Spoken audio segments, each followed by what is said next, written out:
예,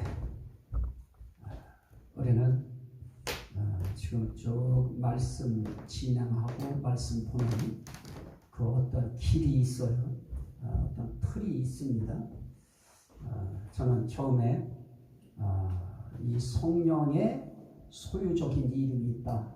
그래서 성경에는 그 중에 하나가 성령의 일들, 무엇에 무엇, 무엇에 무엇, 이럴 때 성령의 일들이라고 하는 성령의 것에 대한 이름이 있었다.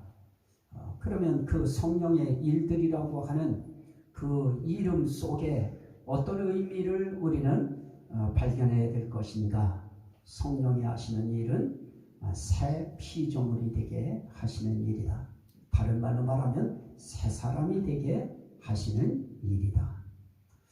그러면 새 사람이 됐다고 하는 것은 결국 어떤 의미냐? 하나님 자녀가 됐다고 하는 것이다. 그러면 하나님 자녀는 대체 어떤 의미가 있느냐? 상속자라고 하는 상속받는 의미가 있다. 그래서 그 상속을 항상 강조해요.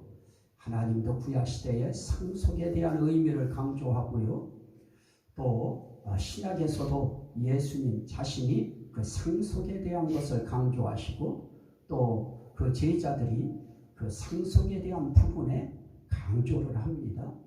그러면 대체 뭘 상속 우리가 받을 것인가? 하나님 자녀가 받을 상속이 대체 뭐냐라고 할 때 우리는 뭐 큰 대궐 같은 집을 받고 뭐 최하 펜션, 그것도 아주 좋은 명당 자리에 지어준 그런 펜션, 좋은 펜션 같은 그런 집, 뭐 청와대 같고 백악관 같고 크레물린 궁전 같은 이런 어떤 것이 나에게 상속되는 것이 아닌가 하고 그런 것을 꿈꿔요. 그래서 그냥 또 한참 부흥 강사들이 천국에 가면 다 다른데 뭐가 어떻고 저떻고 막 그래가지고 아유 나는 뭐 이 세상에도 이렇게 살다가 내가 나를 봐도 거기 가봐야 또 뭐 별거 없겠구나 하고 잘하는 사람들은 힘이 날 것이고 조금 자신이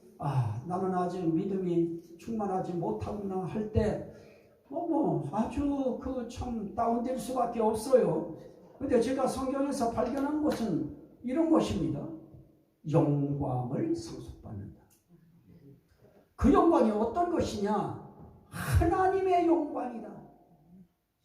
그래서 그 영광과 연결되어진 아주 중요한 우리에게 주시는 멸관이 있죠. 영광의 멸관. 결국 영광의 멸관을 얻는다고 하는 그 영광의 멸관은 결국 영광 얻은 자가 쓰는 것입니다. 그리고 또 나라를 상속받으리라. 그럽니다. 그러면서 대체 그 나라는 어떤 자들이 받는 것이냐? 결국은 이 땅에서 의롭게 되어진 사람들이 그 나라를 받게 될 것이다. 그러면 성경에서 또 그러한 사람들을 향하여 또 다른 의미를 표현할 때 의의 멸관이 내게 예비되었으므로 그래요. 그 나라를 향해서 달려가서 그 나라를 받을 사람이 바울 사도가 성령의 감동을 받아서 나는 의의 멸관이 예비되어 있다. 그러면서 그 나라와 가야 될 나라와 의의 멸관을 연결시켜요. 또 하나 멸관이 있는데요. 세 번째 우리가 받아야 될 것이 뭘까요? 첫째는 영광을 상속받고요. 두 번째는 그 나라를 상속받아요. 영광의 나라죠. 또 그 다음에 우리가 상속받는 것은 뭐라고 했습니까? 생명을 상속받는다. 그 생명이 어떤 생명이냐? 영원한 생명이다. 그래서 그 영광이 영원한 영광이고 그 나라가 영원한 나라이고 그 생명이 영원한 생명인 것입니다. 자, 대체 그것과 성령론과 무슨 상관이 있느냐라고 할 때 저는 여러분들과 함께 이야기할 수 있는 부분이 바로 이런 부분인데요. 빌립보서 1장 19절에 제가 이 부분을 한번 말씀을 드렸었는데요. 성령의 도우심으로 나를 구원에 이르게 할 줄 아는 거로. 우리가 구원에 이른다고 하는 것은 그 과정 속에 누구의 도우심이 있어야 되느냐? 성령의 도우심이 있어야 된다. 성령의 도우심 없이 우린 그 나라에 우린 들어갈 수 없는 것입니다. 그래서 생명을 얻게 하시는, 생명을 상속받게 하는 그 과정 속에 누구의 도움이 있었느냐? 성령의 도우심이다. 영광을 상속받고 그 나라를 상속받게 하는 그 중심에 누가 있느냐? 성령의 도우심이 나로 하여금 구원에 이르게 하심으로 구원의 영광을 입게 하시고 구원의 나라를 내가 상속받게 하시고 구원의 생명을 나로 하여금 상속받게 하신다. 그래서 오늘 이 생명에 대한 부분 그거 이야기할 때 디도서 1장 2절에서 이렇게 말해요. 영생은 그러면서 영생이 뭐냐? 거짓 없으신 하나님이 영원 전부터 약속하신 것이다. 영원한 생명이라고 하는 것은 영원 전부터 하나님이 약속해 주신 거예요. 또 요한일서 2장 25절에도 우리에게 약속하신 것이 이것이니 그러면서 곧 영원한 생명입니다. 그래서 생명 그럴 때 우리가 상속받는 그 생명은 영원한 생명입니다. 100년짜리 생명, 90년짜리, 80년짜리 생명 아닙니다. 영원한 생명을 상속받는데 그건 약속된 거였어요. 뭐 하려고 약속한 거예요? 주시려고 약속하신 거예요. 그래서 예수님은 그 생명에 대해서 이렇게 표현해요. 나는 그의 명령이 영생인 줄 압니다. 하나님의 명령 자체가 영생이다. 그 명령이 나를 영생과 연결시켜 주신다. 그러면서 예수님도 또 한마디 해요. 하나님 얘기만 딱 하고 끝나지 않고요. 내가 너희에게 이른 말이 곧 영이요 생명이라. 그러면 이걸 연결시키면 뭡니까? 하나님의 명령, 다시 말하면 예수 그리스도의 말씀, 하나님의 명령은 하나님의 교훈이었어요. 그 교훈은 내 것이 아니요 아버지께 받은 것이다 라고 하면서 아버지의 교훈이라고 말씀하면서 나는 이 땅에 와서 내 말 하는 거 아니다. 아버지께서 내게 이르신 그 교훈을 나는 말하는 것이다. 결국 예수님이 이 땅에 오셔서 하신 말씀도 하나님의 명령, 하나님의 교훈, 하나님의 말씀이었던 것입니다. 그게 무엇이냐? 생명이다. 그러더니 예수님 자신이 말씀합니다. 나는 길이요 진리요 생명이니. 그래서 하나님 자체가 생명이고 예수 그리스도 자체가 생명이고 그 입에서 나오는 생명에서 나오는 말씀이기 때문에 그 말씀이 생명의 말씀이요 생명의 교훈이요 생명의 말인 것입니다. 그게 뜻이라고 하는 의미로 전달될 때는 생명의 뜻이 되어지는 것입니다. 그거 상속하는 거예요. 우리 가면은 영원한 생명 그거 받아요. 근데 그거 시시해 보이십니까? 하나님으로부터 받는 영원한 생명, 제가 말씀드린 적이 있었죠. 세 번째 제가 이 수술 때 위에 올라가 있었을 때 내 생명 나는 그냥 내 마음으로 포기했다고. 이렇게 한 번을 해도 안 되고 두 번을 해도 안 되고 또 대수술을 세 번째 해야 된다고 하니까 이제 이건 뭔가 안 되는 모양이구나 하고 포기할 때 그때 가장 내 가슴 속에 드려지는 기도가 뭘까요? 아버지, 저 버리지 말고 아버지 여기서 내 영혼을 쏙 데리고 올라가 주세요. 결국은 나 생명 주시기 원합니다. 그거 하나인 것입니다. 영원한 생명 그거 하나 받으면 이 땅에 그 어떤 거 내가 쌓고 모으고 만든 그 어떤 이룩한 업적보다 가장 행복한 것을 나는 하나님으로부터 선물로 받게 되어지는 것입니다. 그래서 예수님은 내 말이 생명이다. 그럼 예수님께서 이 땅에 오셔서 하셨던 말씀이 대체 뭔 말씀인가? 그거를 딱 집약시키면, 딱 뭉쳐보면 한 세 가지가 있어요. 하나는 나는 생명의 빛이다. 예수님이 하신 말씀은, 생명과 연결되어진 말씀은 결국 그 말씀이에요. 나는 생명의 빛이다. 그럴 때 예수님이 말씀해요. 나는 세상에 왔으니 나는 세상의 빛이다. 그러면서 나를 따르는 자는 무엇을 받게 되어지느냐? 생명의 빛을 얻으리라. 여러분들도 예수 그리스도를 부여잡고 예수 그리스도를 의지하고 예수 그리스도를 바라보심으로 여러분들도 생명이라고 하는 이 생명의 빛, 그분을 여러분들이 반드시 붙드시기를 주의 이름으로 축원합니다. 오늘 우리가 나는 세상의 빛이니 나를 따르는 자는 어둠에 다니지 아니하고 생명의 빛을 얻으리라. 그럽니다. 요한복음 1장 14절에는 이렇게 말씀해요. 그 안에 생명이 있었으니 이 생명은 사람들의 빛이라. 말씀 대신 예수 그리스도 안에 생명이 있는데 그 생명이 사람들의 빛이래요. 대체 예수 안에 있는 영원한 생명이 어떻게 사람들의 빛이 될까요? 빛 대신 예수님이 이 땅에 오시기 전에는 사람들은 다 무엇이었습니까? 어둠에 속하여 어둠에 다니는 말 그대로 어둠이었습니다.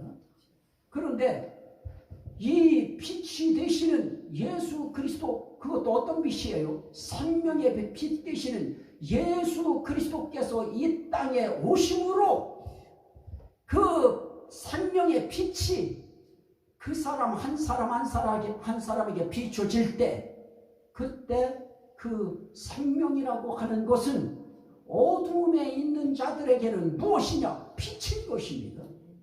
그래서 생명이라고 하는 이 빛이 사람들에게 뭐냐? 그게 빛이 되어지는 것입니다. 어둠에 있는 그 사람들은 결국 뭡니까? 사망에 있는 거예요. 죽음에 있는 것입니다. 그들에게 생명이라고 하는 빛이 오셨어요. 그래서 그 빛이 생명이기 때문에 그 생명이 사람들에게 뭐냐? 어둠에 있는 사람들에게는 예수 생명 자체가 빛인 것입니다. 그래서 성경은 이렇게 말씀합니다. 요한복음 1장 9절에 참빛, 그것도 빛도 거짓빛이 있으니까 참빛, 곧 세상에 와서 비추는 빛이 있었나니. 그럴 때 세상에 와서 누구에게 비추느냐? 각 사람에게 비추는 빛이 있었나니. 각 사람에게 비추는 빛이 있었어요. 또 요한복음 1장 5절에는 빛이 어둠에 빛이 돼. 아니 8절, 이 9절에서는 각 사람에게 비추는 빛이라고 하더니 그 각 사람을 뭐라고 또 5절에는 표현하느냐? 어둠의 빛이 돼. 그래서 사람 자체가, 그게 세상 속에 있는 사람 자체가 다 뭐가 되어버렸느냐? 어둠이 되어버렸어요. 어둠의 자식이라고 하는 어둠의 자식이 되어버렸는데, 어둠 자체가 바로 사단인데요. 그 어둠에 속하여 어둠 속에 살다가 자기 갈 바를 알지 못하고 어둠으로 들어가는 것입니다. 이렇게 어둠에 있는 자가 되어버렸는데요. 거기에 빛이 임했어요. 거기에 빛을 비췄습니다. 그래서 마태복음 4장 16절에는 이래요. 흑암에 앉은 백성이 큰 빛을 보았고.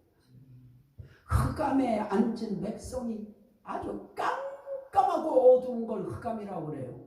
흑암에 앉은 백성이 흑암에 앉았을 뿐이겠습니까? 흑암 자체에 완전히 씌워져 있었습니다.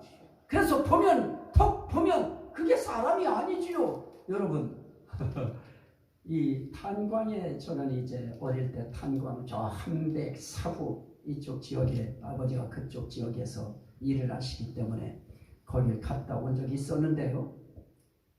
물이요 흘러가는데요. 비 한번 오고 나면 물이 새카매요. 그런데 어느 정도 시간이 지나고 나면 물이 그렇게 또 깨끗해요. 그런데 비가 와가지고 석탄이 막 그냥 그 비에 휩쓸려서 그 냇가로 막 휩쓸려서 갈 때 그게 물일까요? 그건 석탄이죠. 우리가 흑암 속에 묻혀 있으면 흑암의 자리에 흑암의 땅에 있으면 그냥 어둠인 것입니다. 흑암인 것입니다. 이러한 자들을 뭐라고 했느냐? 그들이 빛을 보았다 그러면서 사망의 땅과 그늘에 앉은 자들에게 빛이 빛이었도다 그럽니다. 흑암에 앉은 백성을 뭐라고 표현하느냐? 사망의 땅과 그늘에 앉은 자들이다. 결국 어둠이라고 하는 것과 뭐가 연결돼요? 사망, 죽음, 멸망, 이것이 연결되어진 것입니다. 그래서 어둠에 있다 그러면 그거는 멸망에 속해 있는 것입니다. 사망에 속해 있는 것입니다. 그건 죽음에 잡혀 있는 것입니다. 이런 곳에 생명 되신 예수 그리스도께서 오셔서 빛을 비춰 주신 것입니다. 그래서 예수는 빛이에요. 그분이 생명의 빛으로 오셨어요. 그래서 누가복음 1장 78절에도 그렇게 말씀해요. 이로써 돋는 해가 위로부터 임하여 어둠과 죽음의 그늘에 앉은 자에게 비추고. 그래서 결국은 어둠이라고 하는 죽음에 앉은 자들에게 빛이 비쳤어요. 사망에 묶여있는 자들에게 생명이 비춰졌어요. 그런데 문제는 무엇입니까? 사망이라고 하는 어두움은 생명이라고 하는 빛이 그에게 딱 닿으면 그 어둠은 물러가게 되어 있어요. 그 사망은 떠나게 되어 있는 것입니다. 이것이 생명의 빛의 위력입니다. 그런데 그거 어땠을까요? 사람들이? 그 사람들이 원하지 않아요. 자, 그러면 우리는 말해요. 대체 흑암에 앉은 자들, 사망의 그늘, 죽음의 그늘에 앉은 자들, 그들에게 빛이 비쳤다고 하는 것이 대체 무슨 의미인가? 고린도후서 4장 6절에 이렇게 말해요. 어두운 데에 빛이 빛이라 말씀하셨던 하나님이 예수 그리스도의 얼굴에 있는 하나님의 영광을 아는 빛을 너희 마음에 비추셨느니라. 자, 생명의 빛이 비췄다고 할 때 어디를 비추는 것이냐? 우리 마음에 비추는 거예요. 왜냐? 우리 마음이 깜깜해 있어요. 우리 마음이 흑암에 딱 쌓여 있어요. 사망에 쌓여 있어요. 마음 자체도 죽은 마음이에요. 멸망할 마음이에요. 사망의 그늘에 있는 마음이에요. 끝난 마음이에요. 그런데 그 마음 가지고 난 착하다 그래요. 나는 정의롭게 살았다 그래요. 뭐 간판들 보고 이렇게 현수막들 거는 거 보셔요. 다 자기들은 정의라고 그러고 공의라고 하고 정권 바뀔 때마다 공격하는 그 단어가 바로 그거예요. 우리는 정의고 너희는 불이다. 자, 이렇게 마음이라고 하는 것이 흑암의 마음이 되어 있고 사망의 마음이 되어 있기 때문에 죽은 마음인 거예요. 그 죽은 마음에 하나님의 영광을 아는 빛을 거기에 비춰줌으로 그 마음이 무엇을 보게 만드느냐? 하나님이라고 하는 영광의 하나님을 만나게 해요. 영광의 하나님을 접하게 해요. 하나님이 어느 순간 그 마음속에 들어오게 하는 것입니다. 나는 여러분들의 마음속에 생명의 빛 대신 이 빛이 여러분들의 마음에 비추셨다고 하는 것을 믿으시면 아멘 합시다. 그 빛이 비추지 않으면 여기 와서 하나님 하자만 들어도 아픔날, 하나님 하자만 들어도 골머리 아파요. 그래서 어떤 사람들은 교회에 왔다가요, 교회에 오면 머리가 맑아져야 되는데 처음에는 머리가 깨질 것 같다고 그래요. 막 어지러워 견딜 수 없을 것 같다고 그래요. 그거는 영적인 작용이 그 시간에 발동하는 겁니다. 제가 군산에 있을 때 인터넷이 고장나가지고 이제 그 사람을 불렀어요. 그 사람이 하는 첫 마디가, 왜 이렇게 어지러운지 모르겠어. 어지럽죠. 거기가 어떤 자리예요? 하나님의 성령이, 하나님의 영이 임재해 있는 장소. 그러니 그 사람이 불교도였는데요, 어지럽다 그래요. 여기 들어오자마자 어지럽다. 그게 지금 여기서 벌써 작동하는 거예요. 그런 사람들은 거기 오래 못 있어요. 그 사람이 교회 나오면 처음에 오래 못 있어요. 그리고 나가서 이야기해요. 아이, 교회 갔더니 나는 머리 아팠다고, 교회 갔더니 나는 어지러웠다고. 그 단계를 지나서 그게 벗겨져요. 그 단계를 지나서 어둠이 떠나가고 흑암이 떠나가고 사망이 떠나가면 그때 머리가 맑아지고요, 그때 어지러움이 떠나가 버리고요, 평안함이 오는 것입니다. 이걸 비추는데요, 생명의 빛을 비춰요. 하나님의 영광을 아는 빛을 비추었어요. 하나님 알게 하는 빛을 비춘 거예요. 그런데 사람들 반응이 어때요? 사람들이 이렇게 말해요. 요한복음 1장 10절에 그가 세상에 계셨으며 세상은 그로 말미암아 지은 바 되었으되 세상이 그를 알지 못하였고 자기 땅에 오매 자기 백성이 영접하지 아니하였으나. 세상이 그를 몰라요. 그리고 영접하지 않아요. 왜 이렇게 좋은 분, 귀한 분, 생명이신 분을 왜 못 알아볼까요? 왜 그분을 영접하지 않았을까요? 얘기할 거예요. 나 같으면 그러지 않았을 텐데. 맞아요. 저와 여러분들 같으면 우리가 예루살렘에 살았어도 이스라엘에 살았어도 우리는 500무리 가운데 속할지 허다한 무리 가운데 속할지를, 또 우리는 70명 속에 속할지 몰라도 여하튼 우리는 어떤 자들이 될 것인가? 그를 알아보는 자리 될 것이고요, 그를 영접하는 자가 우린 되어질 것입니다. 왜냐? 이런 삭막하고 황량한 시대와 상황과 지역 속에 살면서 우리가 예수를 받아들이고 믿고 이 자리에 앉아있다는 자체가, 우리는 어디에 가 있어도 우리는 그 빛을 우리는 받아들이는 자가 되어질 것입니다. 그런데 왜 이들이 알지 못하고 영접하지 못했을까요? 두 가지 이유가 있는데요. 하나는 겉에서 보는 이유고요, 하나는 속에서 보는 이유입니다.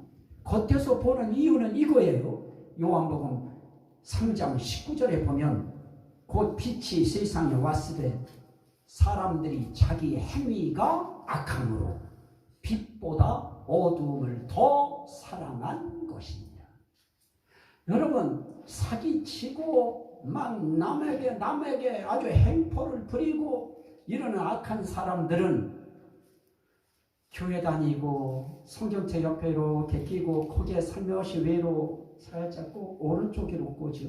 살며시 꽂고 땅바닥 저쪽 대각선 쪽 밑바닥을 보고 걷는 사람들을 좋아할까요? 아니면 막 그냥 여기 칼자국 막 내고 그냥 막 한 번에 막 그냥 몇 명씩 때려 넘기는 이런 사람을 좋아할까요?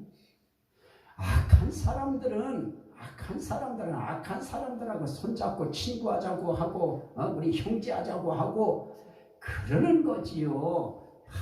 이러는 사람 별로 그 사람도 품이 당기지 않습니다. 그래서 이 사람들은 어떠했습니까? 자기 행위가 악함으로 빛보다 어둠을 더 사랑한 것입니다. 결국 지가 악한 거예요. 안 악할 수 있나요?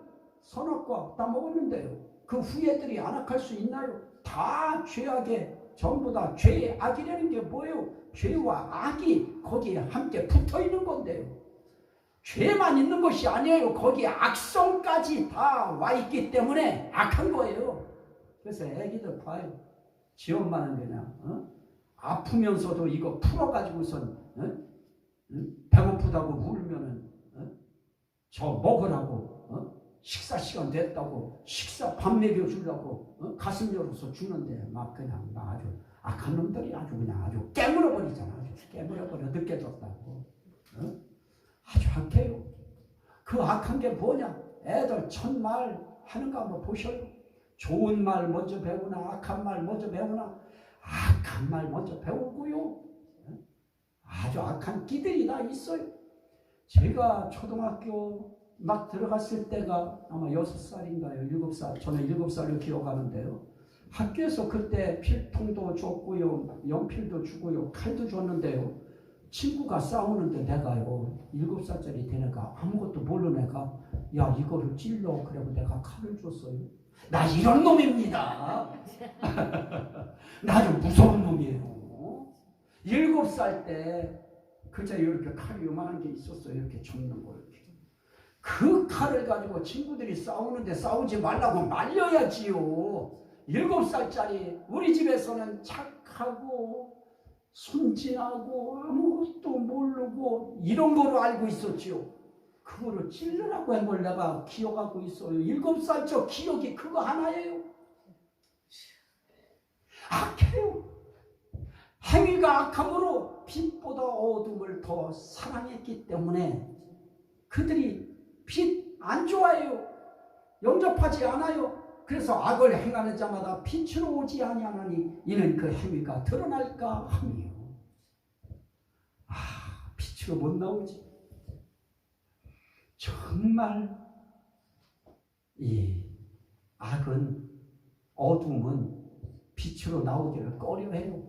그래서 그래서 어둠의 세계라고 그러잖아요. 그 세계를 어둠의 세계에서 살아가는 것입니다. 자, 또 하나 요한복음 11장 3절 10절 말씀에 보면 낮이 12시간이 아니냐 사람이 낮에 다니면 이 세상의 빛을 본으로 실족하지 아니하고 밤에 다니면 빛이 그 사람에 없는 고로 실족하느니라. 빛 안 받으면 실족해요. 실족이 뭐예요? 함정에 빠진다는 거고요. 덫에 걸린다고 하는 것이고요. 결국 죄를 짓게 되어지는 것입니다. 실족했다는 것은 죄 지었다는 말이나 똑같아요. 악을 행했다는 말이나 똑같아요. 걸려들었다는 말이나 똑같은 거예요. 결국 함정 파고 올가미 놓고 이 구덩이 파서 하는 그 덫을 놓는 그건 결국 무엇입니까? 그 덫에 걸리게 하고 그 함정에 빠지게 해서 결국 어떻게 하느냐? 나쁜 위기, 나쁜 그 결론에 도달하도록 하는 것입니다. 결국 죽게 만드는 것이죠. 이렇게 실족한다, 넘어진다, 결국 인생 망한다. 죄 지면 망하는 것이에요. 죄의 삭은 사망인데요.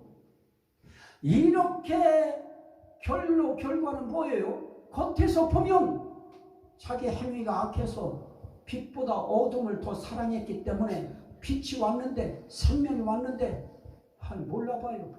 영접하지 않아요. 그건 겉에서 본 거예요. 애가 원래 나빠서 그래요? 아니에요. 속에서 보면 이런 것입니다. 고린도후서 4장 4절에 보니까 그 중에 이 세상의 신이 믿지 아니하는 자들의 마음을 어떻게 하느냐? 혼미하게 하여 그리스도의 영광의 복음의 광채가 비치지 못하게 함이니. 결국 누가 잘못한 거예요? 세상의 신이라고 하는 이 사탄이 믿지 아니하는 자들의 마음에 자꾸만 의심을 주고요, 믿지 못하도록 미혹해요. 나쁜 길로 자꾸만 그를 속여요. 그래서 성경은 이렇게 말해요. 고린도후서 11장 14절에 이것은 이상한 일이 아니니라. 사탄도 자기를 광명의 천사로 가장하느니라.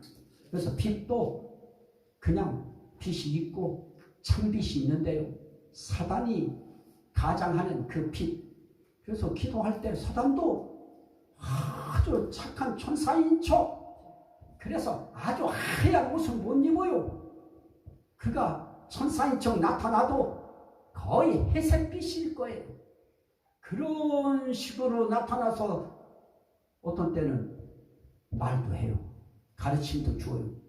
우리 입장에서 기도하는 사람들한테 응답이지. 근데 그거는 회색빛이에요. 참빛이 아니지요. 가장해요, 꾸며요, 속여요, 위장해요. 그런데 누구만 위장하나요? 사단의 일꾼들도 마찬가지예요. 그러므로 사단의 일꾼들도 자기를 의의 일꾼으로 가장하는 것이 대단한 일이 아닙니다. 어떤 의의 일꾼이에요? 그들도 자기를 뭐의 사도라고 해요? 그리스도의 사도로 가장하는 자들입니다. 자기가 그리스도의 사도인 것처럼, 그리스도의 제자인 것처럼, 그렇게 의의 일꾼인 것처럼 하면서, 이단 사이비들 보세요, 그냥 얼마나 미혹하는지요. 우리는 한마디 들어보면 알 것 같은데 미혹되잖아요. 자기를 의의 일꾼으로 가장한다. 사탄의 일꾼도 그러고요, 사탄도 자기를 광명의 천사로 가장합니다. 이게 속에서 보는 의미예요. 그래서 참빛이 왔는데, 생명의 빛이 왔는데 못 알아봐요. 용접 안 해요. 누구 방해 때문에요? 사탄의 방해 때문에, 사탄의 미혹 때문에 못 믿게 만드는 거예요. 그래서 그냥 교회에 잘못된 거 그냥 이야기 하고, 뉴스도 못 봤냐, 교회는 왜 가냐, 갔다가 뭐 하려고 그러느냐, 이렇게 미혹해 버리면 오늘 이 시대에 교회 나올 사람들 없고요. 코로나 할 때 교회가, 뜻 있는 교회들이 생명 걸고 우리 예배를 사수한다고 할 때요, 그냥 언론부터 공격하니까 그냥 다 예수 믿는 사람들 전부 다 아주 굉장한 죄인처럼 예배를 사수하려고 하는 사람들이 오히려 세상 사람들에게 지탄의 대상이 되도록 딱 지목해버리잖아요.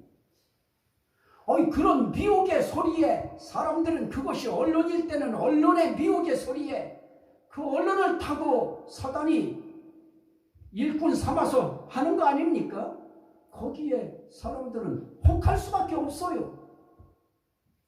그러나 진리를 따르는 자는, 요한복음 3장 21절인데요, 빛으로 오나니 이는 그 행위가 하나님 안에서 행한 것임을 나타내려 합니다.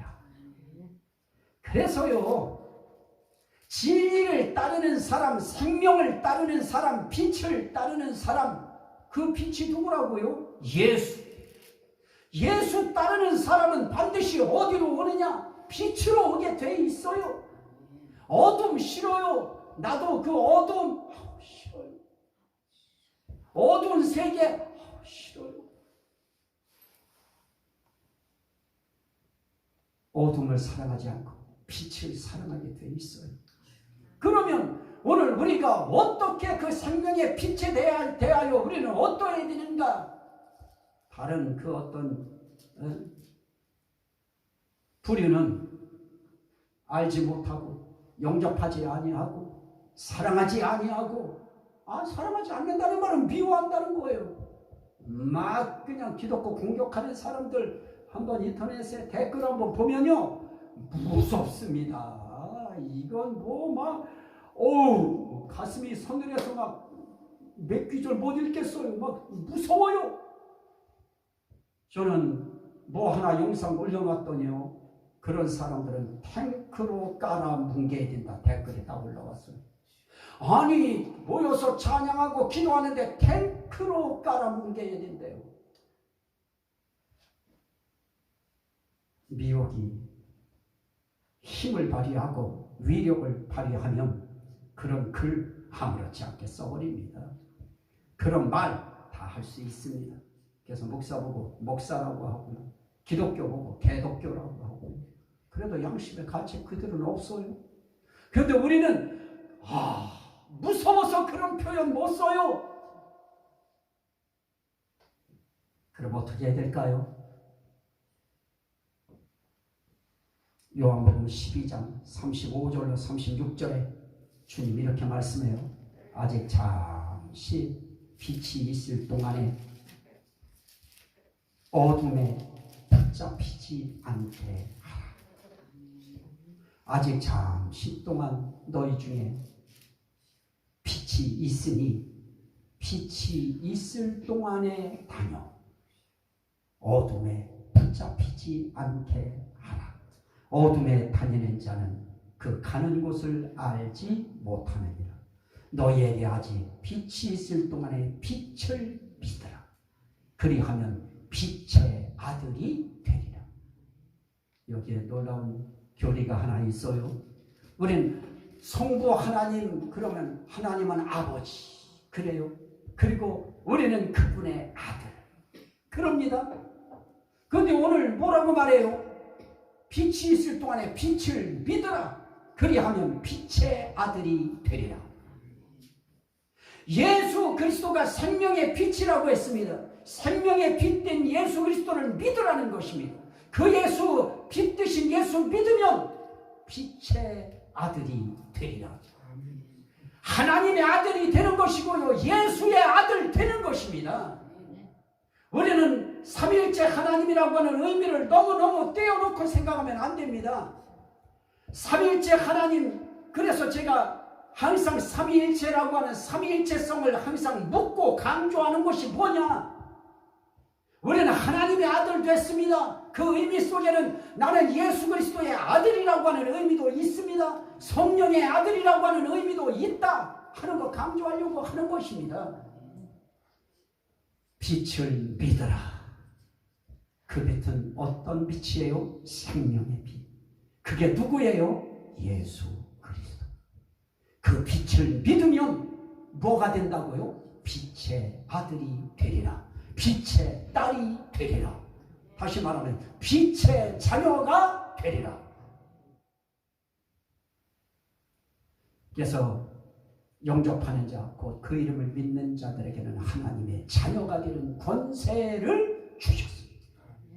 결국 우리는 이 성령의 도우심으로 예수 그리스도가 생명의 빛이라고 하는 것을 믿을 수 있게 하시고 생명의 빛으로 그분을 영접하게 하셔서 하나님의 자녀가 되는 권세를 소유하고 또 빛의 아들과 딸이 되는 귀한 은혜를 우리 이 땅에서부터 우린 그걸 확인하고 가는 것입니다.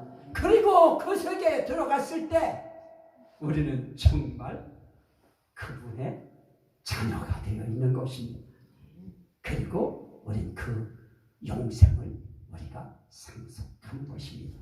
그 중심에 성령의 도우심으로 따라합시다. 성령의 도우심으로.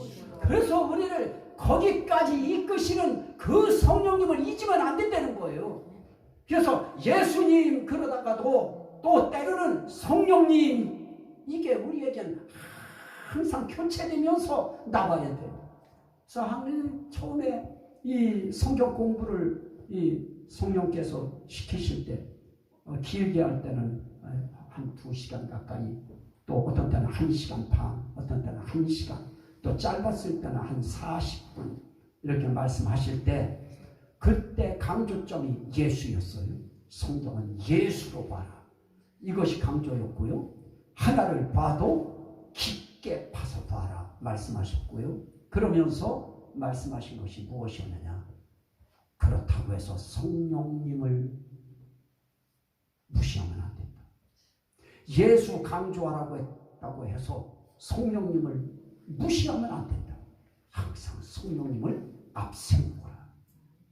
여러분도 마찬가지입니다. 이렇게 하시기 때문에 그분의 도우심 없인 우리는 못 살아요.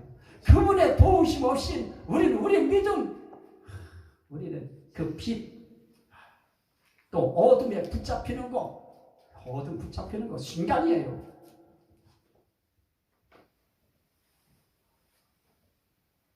우리는 빛에 다녀야지. 빛에 다녀야 돼. 빛의 길로 가야 되고, 빛의 말씀 따라 가야 되고, 그러면 어둠에 붙잡히지 않아요. 그래서 빛의 자녀로서 여러분들이 생명의 상속자가 됐습니다. 이제 그거 그분 앞에 소유하게 될 겁니다. 이 은혜 감사하면 아멘 합시다. 네. 그거 하는 거예요. 그래서 이 시간 우리 주여 삼창하고 기도할 때도 우리 감사기도 하는 거예요. 나를 도우셔서 이렇게 생명을 상속받을 수 있도록 생명의 빛 되신 예수를 이 땅에 보내셔서 그 생명의 빛 예수가 나의 모든 사망과 나의 모든 어둠을 쫓아내 주시기 위하여 그분이 십자가 달려 돌아가시고 이 고난주간이라고 하는 이것만 생각하지 말고 그분이 나를 생명의 길로 이끄시기 위하여 그분이 고난당하신 주간 나는 생명의 빛을 이미 마음에 모셨으니 나는 그 빛을 따라가리라. 어느 순간이든 오늘 전도사님 찬양할 때 우리가 이것도 저것도 다 좋지만 그분 따라가는 것이 중요하다. 그게 최고인 것입니다.